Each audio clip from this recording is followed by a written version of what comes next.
Friends, I hope you all are fine, and I am back with the session 2 of our Imponderabilia series.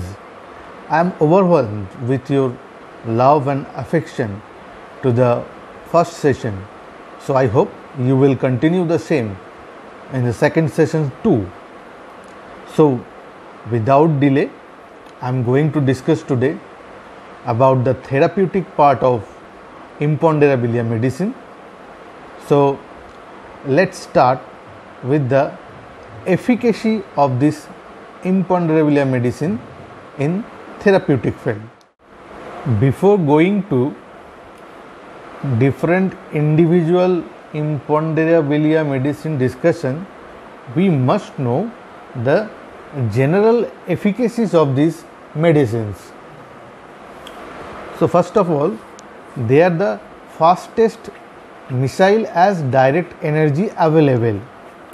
Generally, energy in other homeopathic drugs remain in other forms or in inactive form, like in Silesia or natrum mute, which is converted again in active form by the process of potentization. But in Imponderabilia, it is already one step ahead and ascended than other sources. Thus, they are more penetrating and subtle. So, it is rightly called the fastest missile of energy. Secondly, highest piercing power, as they can go up to the remote, unapproachable deep sites and penetrate with the highest piercing power.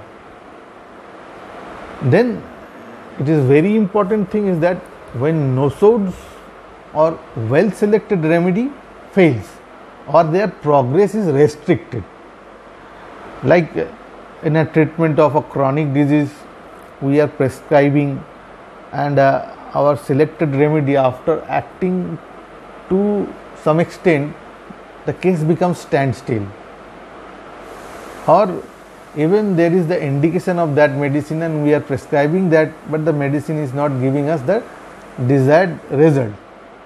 In those cases, these Imponderabilia medicine can act as a block removal and thus clearing the path of the action of your nosodes or your constitutional medicines, right?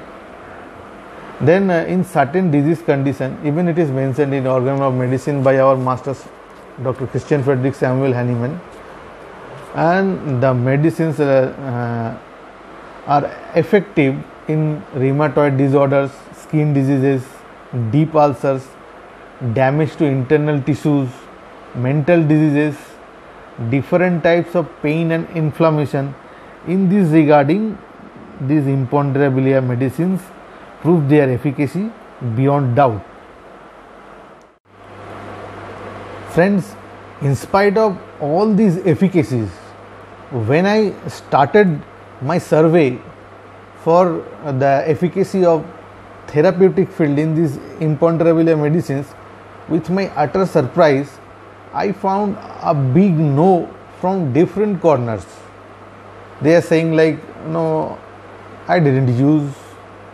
Some says I don't know about their applications.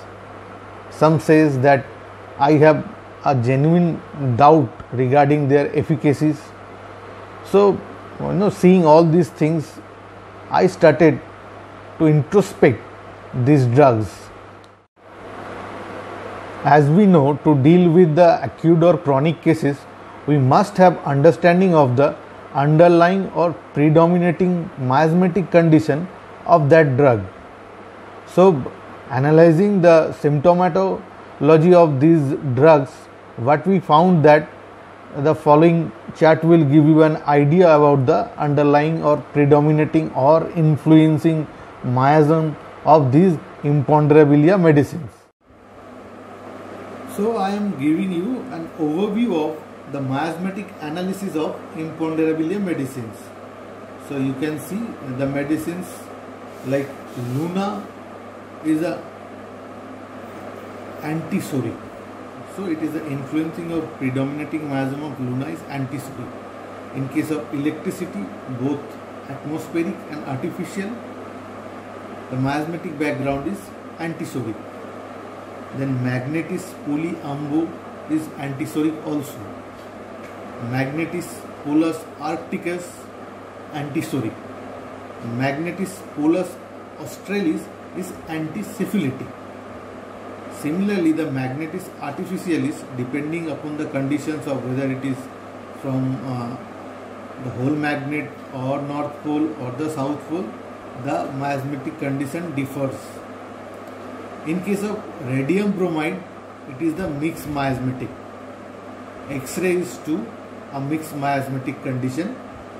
In case of Sol, it is antisodic.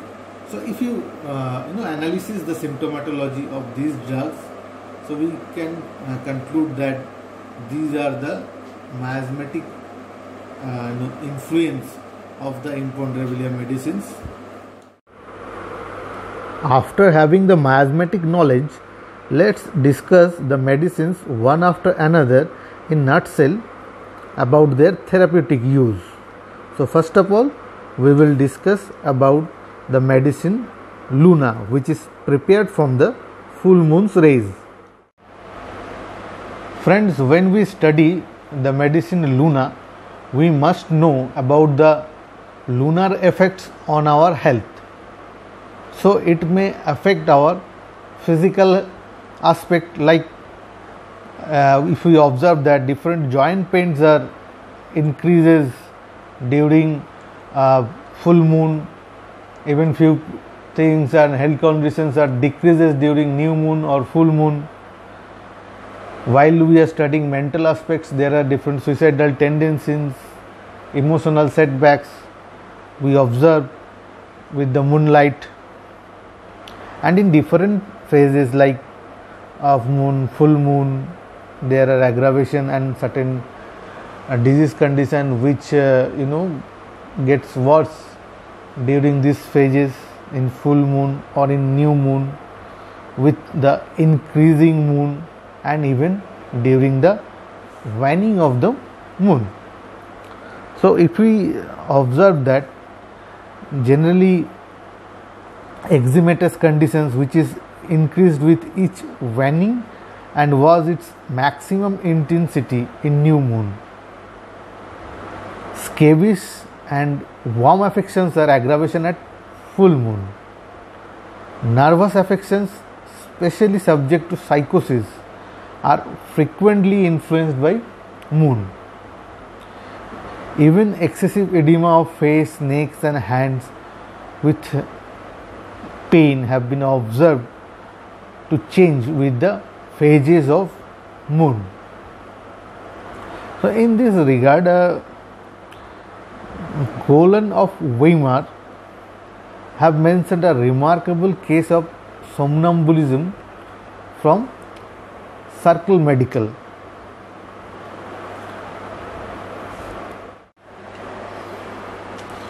So Golan told us about a story of a 15-year-old boy. He was suffering from somnambulism and kept in a mental asylum. And the situation of the room of that boy was such arranged that direct moonlight cannot enter into his room. But what happens when the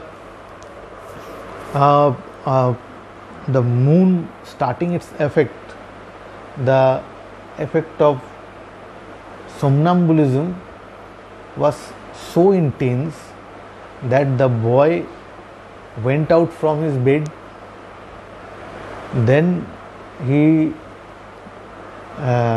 goes to the window by crossing a iron corridor, and then he start to climb that window, which is situated a bit in a bit higher place, like that of a cat. He jumps to reach the window, but at that time 3 warders arrest him and took him to his room.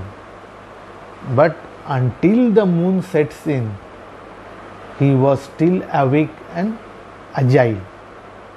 But after the moon sets in, he goes into the sleep. So that amount of intensity of somnambulism we find in case of Luna, right? And that boy, when asked in the morning that what happened to you yesterday, and he didn't remember anything. Now you can see some useful clinical conditions mentioned by Clark. These are acidity, epilepsy, headache, intermenstrual flow, edema, physometra, somnambulism, worms. Later on we will see the elaboration of these clinical conditions. Now the Golan of Weimar, in article on the influence of moon on the human organism, mentioned that somnambulism is a lunar effect. He gives that example of the boy.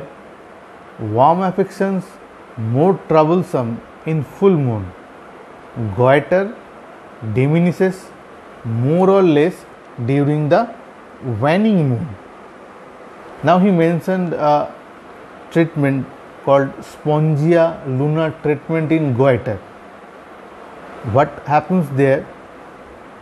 That first you cut slices of sponge of the size of the finger, then grill them at a candle flame till they are brittle at the center but still elastic at the border. That means they will be brittle at center but elastic at borders. Triturate the whole and put 7 to 8 grams into half a liter, rather less than a pint of rainwater or river water. The bottling must be done 3 days before the new moon. So the bottling must be done 3 days before the new moon. Then close the bottle and put it in a cellar, taking care that it should be shake once every day. So 3 days before the full moon, the patient commits to take a tablespoonful night and morning. The greater part of the bottle will be finished during the waxing moon. Friends, there are a lot of symptomatology we find during proving of Luna, but I will discuss the symptoms generally useful in prescriptions. So the symptoms what Clark mentioned regarding the clinical useful symptoms, and now I will elaborate those things. So starting with the mind. In mind, what we find that the patients are generally sad, depressed, want to be alone, irritability of being spoken to. That means they will not speak with people. They prefer to be alone, and whenever people approaches towards them, they becomes little bit discomfort. The mental faculty, especially ability to receive, retain and express ideas powerfully, affected by full rays of the moon. So the ability to receive, retain and express ideas are affected during full moon. The influence being most felt the day before the full moon. So in mental sphere we can find this kind of symptoms. Regarding headache, generally they are having gastric headache, and the Luna patients are generally suffering from acidity, right, and they are having a strong milk intolerance. It is a very strong characteristic point, that milk intolerance in Luna patients. So immediately if they take the milk tea, the cup of tea during headache, the tea tastes sour and that tea will be immediately ejected, and the headache is temporarily ameliorated by eating, walking in open air, by magnetic passes. So these things will relieve the headache of Luna. Then epilepsy. In epilepsy it is a very good drug, particularly when the epilepsy aggravates during full moon. Even it is a good drug for physometra. Also we see in lycopodium or lysine, and the Luna is also a very good drug for physometra. Regarding edema, particularly edema of face and upper part of the body with neuralgic pain, and which is aggravated during full moon.